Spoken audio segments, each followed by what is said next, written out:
How to draw Pythagorean theorem diagrams for GED math. Are you ready to tackle the Pythagorean theorem and make it visually clear? Drawing diagrams is a great way to understand this important concept for your general educational development math test. Let's break down how to create these diagrams step by step. First, start with a right triangle.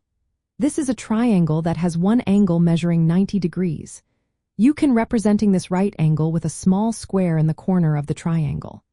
Next, label the two shorter sides of the triangle, known as the legs, with the letters A and B. The longest side, which is opposite the right angle, is called the hypotenuse and should be labeled C. Once you have your triangle sketched out, you can take it a step further. Draw squares on each of the three sides of the triangle. This will help you visualize the areas of each side. The area of the square on side A will be represented as a squared. The area of the square on side B will be B squared, and the area of the square on side C will be C squared. This visual representation illustrates the relationship described by the Pythagorean theorem.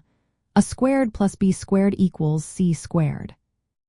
If you need to find a missing side, write the Pythagorean theorem formula next to your diagram.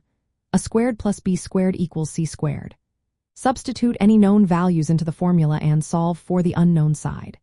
For instance, if you know the lengths of the legs are 3 units and 4 units, label those sides accordingly.